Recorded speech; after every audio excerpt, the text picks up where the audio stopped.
বিরাট বড় পীর সাহেব, বুজুর্গ, মাজার, কবর, ভণ্ডের খানকা, সবগুলি হলো শিরক বেদাতের আখড়া।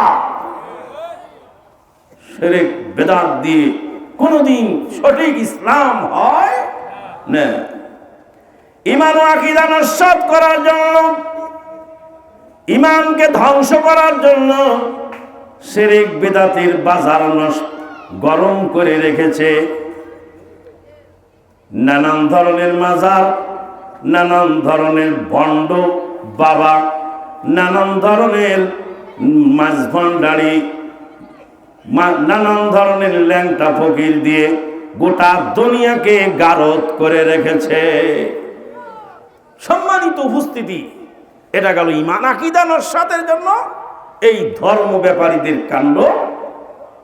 আর দেশের শিক্ষা ব্যবস্থাকে নষ্ট করার জন্য নাস্তিক মার্কা শিক্ষিত লোককে দায়িত্ব দেওয়া হয়েছে, যারা শিক্ষা ব্যবস্থাকে ধ্বংস করে দিয়েছে। এখন স্কুলে পড়ানো হয় ডিম ভাজতে হয় কিভাবে, ডিম ভাজা শিক্ষা দিচ্ছে, ধান সিদ্ধ করতে হয় কিভাবে, এইগুলি হলো সিলেবাস।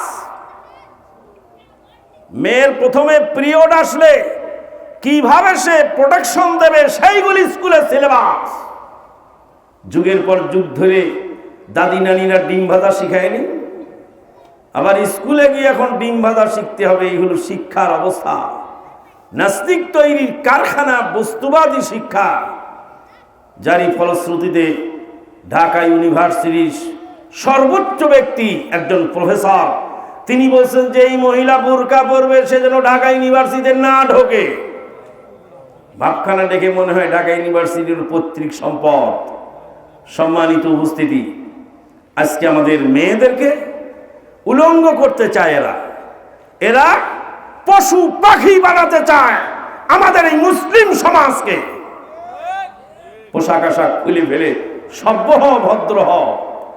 পোশাক খুলে ফেলে যদি সভ্যতা ভদ্রতা হয়, তাহলে পশু পাখি হলো পৃথিবীর সবচেয়ে বড় সভ্য। পশু আর পাখি সভ্য, মানুষ অসভ্য। সম্মানিত উপস্থিতি, শিক্ষা সিলেবাস ধ্বংস।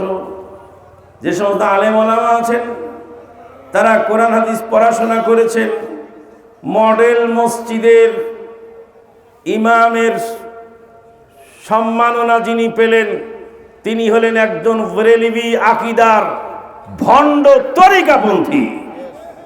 সৌদি আরবের টাকায় মডেল মসজিদ হয়েছে। এতটি মডেল মসজিদ সৌদি আরবের টাকায় হয়েছে, কিন্তু একজনও আহলে হাদিসের ইমাম বা সহিহ আকীদার ইমাম সে জায়গায় চান্স পায় নাই। সব ভণ্ড দিয়ে মডেল মসজিদগুলি চালানো হচ্ছে। তারপরে শিক্ষার কথা তো বললাম। অর্থনীতি, দেশের অর্থনীতি কি দুর্বল না সবল? দুর্বল। যেইটুকু দেশের অর্থনীতি ধ্বংস হয়েছে, বাকি যেইটুকু আছে হরতাল ধর্মঘট দিয়ে গোটা জাতিকে ধ্বংস করার নিম্নকশা চলছে।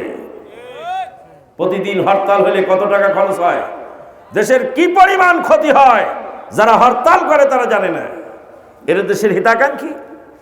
দেশের হিতাকাঙ্ক্ষী নয়, এরা দেশের দুশ্মন, মানবতার দুশ্মন, দেশের শত্রু এরা। কেন? সুলাইমান আলাইহিস সালামের সেই বিচারের কথাগুলি মনোযোগ দিয়ে শুনবেন। কোনো একটা কথা ভুল হলে বা কোনো একটা কথা সম্পূরক থাকলে এখানে লিখিত প্রশ্ন দেবেন। সভাপতি মহোদয়ের অনুমতি ক্রমে আমি উত্তর দেব ইনশাআল্লাহ। একটি প্রশ্ন বাকি থাকতে আমি স্টেজ ত্যাগ করব না ইনশাআল্লাহ। বলছিলাম যে আজকে এই যে হরতাল, সুলাইমান আলাইহিস সালামের এক বিচারের খবর আপনারা জানেন। সুলাইমান আলাইহিস সালাম বিচার করেছিলেন। কি বিচার? দাউদ আলাইহিস সালাম বিচার করে দিলেন। এক বাচ্চা, ছোট্ট বাচ্চা, দুই মহিলার দাবিদার। এই মহিলা বলে আমার বাচ্চা, ওই মহিলা বলে আমার বাচ্চা।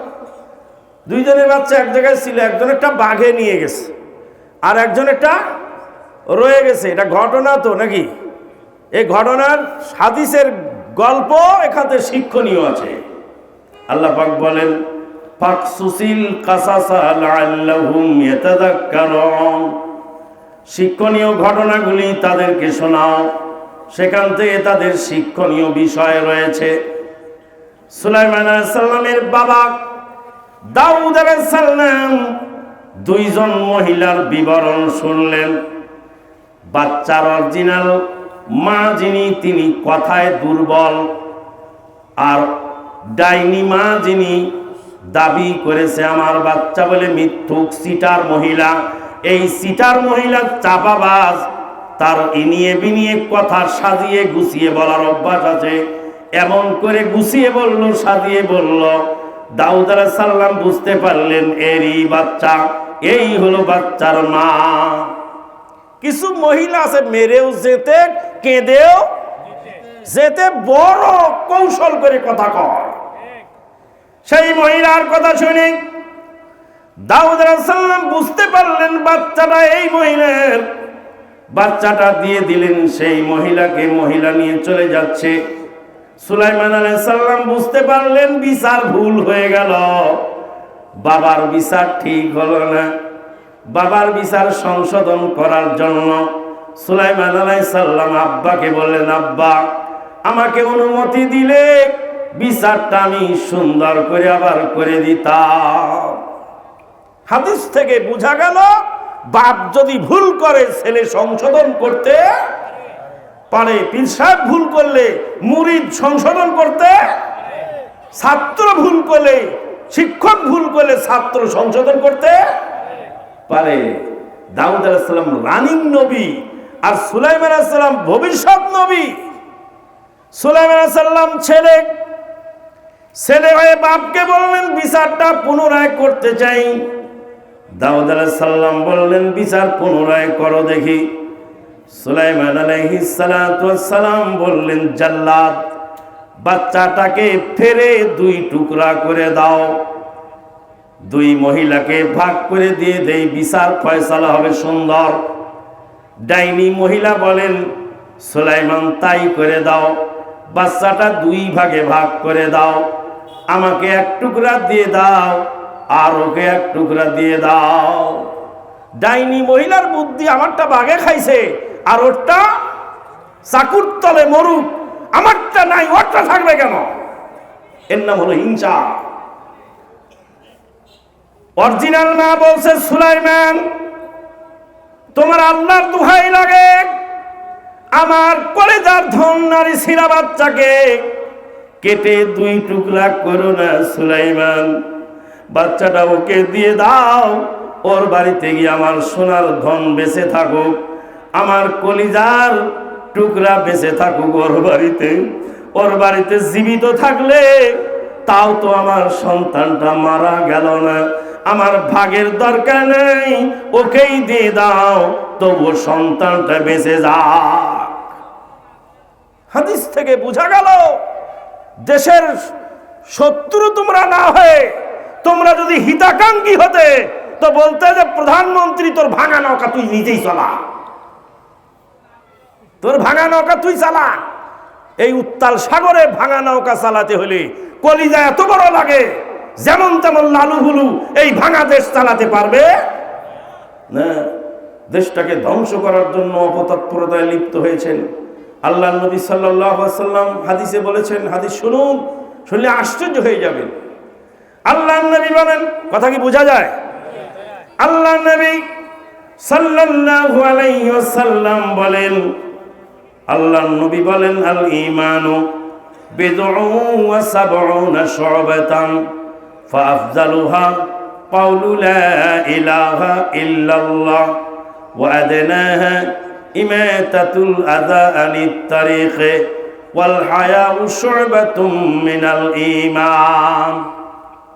আল্লাহর নবী বলেন, ঈমানের 70-এর অধিক শাখা রয়েছে। ঈমানের শাখা আছে, ঈমানের ডালপালা আছে, ঈমানের ডালপালা 70-এর অধিক। ঈমানের শিকড় হলো 6টি। কয়টি? ঈমানের শিকড় হলো 6টি।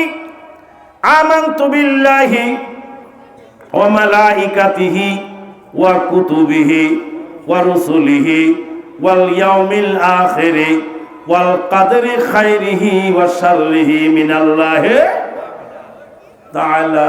তারপরে কি? হ্যাঁ, আর নাই ওয়াল বাসে বাদাল মাউত। আস্তে আস্তে আমরা সংশোধন হয়েছি, আলহামদুলিল্লাহ। এই বনেতে বাঘ নাই ভাবিস না রে মনে, বড় বড় বাঘ থাকে ছোট ছোট বনে। তাই তো সব মুফতিদেরকে বলছি, কয়েকদিন আগে এক বেয়াদব মুফতি, ছোকরাও নাক টিপলে দুধ বের হয়, ওই বেয়াদব বলে টমেটো যেরকম হালাল জর্দা ওরকম হালাল। জর্দা তোরা গিলাবো, তুই সবুর কর। হ্যাঁ, টমেটো যেরকম হালাল জর্দাও সেরকম হালাল। জর্দা হারামের দলিল বলে বেটা পায় নাই। হ্যাঁ, জর্দা হারামের দলিল এই বেয়াদব ভণ্ড মুক্তি পায় না। এরা হলো কোরআন হাদিসের অপব্যাখ্যাকারী, ইসলামকে ধ্বংসকারী। তোমার মাযহাব দেশে টিকবে না, তোমার তরিকা দেশে টিকবে না। তোমার ওইসব বাপ দাদার ধর্ম এখন আইসিইউতে আছে, হাসপাতালের আইসিইউতে নিবিড় পর্যবেক্ষণে লাইফ সাপোর্টে যেমন মানুষ বেঁচে থাকে নামকা ওয়াস্তে, তোমার বাপ দাদার ধর্ম এদেশে লাইফ সাপোর্টে আছে। এই ধর্ম আর কোনোদিন টিকবে না এদেশে ইনশাআল্লাহ। পিস টিভি তো বন্ধ করে দিয়েছো, কিন্তু পিস টিভি এক ধাক্কাতে এদেশের সেরা বেদাতের ভিত্তিকে নড়ায় দিয়ে গেছে। ডক্টর জাকির নায়েক পৃথিবীর সবচেয়ে বড় মজলুম, পৃথিবীর সবচেয়ে বড় মজলুম, যার ওসিলায় 3 লক্ষ হিন্দু, 3 লক্ষ ভারতের অমুসলিম ইসলাম গ্রহণ করেছে। সির্ফ ভারতের মাটিতে প্রায় 3 লাখ মানুষ ইসলাম গ্রহণ করেছে যার ওসিলায়। আর তাম বিশ্বে প্রায় 3 কোটি অমুসলিম ইসলাম গ্রহণ করেছে সির্ফ ডাক্তার জাকির নায়েকের ওসিলা। আমি লাস্ট সফরে মালয়েশিয়া গেলাম, ডাক্তার জাকির নায়েক স্যারের সাথে ইশার সালাত আদায় করলাম। ওনার বাম পা আর আমার ডান পা, আমার ডান পা ওনার বাম পা, মানে উনি আমার ডান পাশে, আমি ওনার বাম পাশে। অনেক লম্বা, আমার কাঁধের উপরে অনেক উপরে উঠে, অনেক লম্বা। সালাত আদায় করার পরে বাসায় নিয়ে গেলেন। বাসা ওনার পুত্রাজায়া,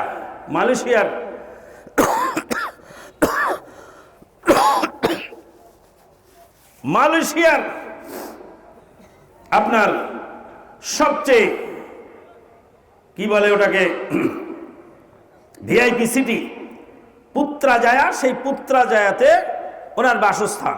বাসায় গেলাম তো উনি নিজ হাতে এই ফ্রিজ থেকে পানীয় খাবার এগুলি এনে আমাদেরকে সার্ভ করছেন। তো স্যার বসেন না, আপনি তো আসছি দুটা কথা বলতে। বলতে কথা তো বলবো, তা একটু নাস্তা পানির ব্যবস্থা তো করি। ওই নাস্তা খাওয়ার সময় নেই, আপনার নাস্তা খাবো, বসেন আপনি। তো বলছে আমরা 2 জন বুড়া আর বুড়ি 2 জন থাকি এই বাড়িতে, ছেলে মেয়ে সব সৌদি আরবে লেখাপড়া করে। এতদিন বলছে ডাক্তার জাকির নায়েক ইংরেজি শিক্ষিত, এখন আর কি বলবা, ডাক্তার জাকির নায়েকের ছেলে ফারিক নায়েক সৌদি আরব থেকে ডিগ্রি, সর্বোচ্চ ডিগ্রি অর্জনকারী, এবার ঠেকাও।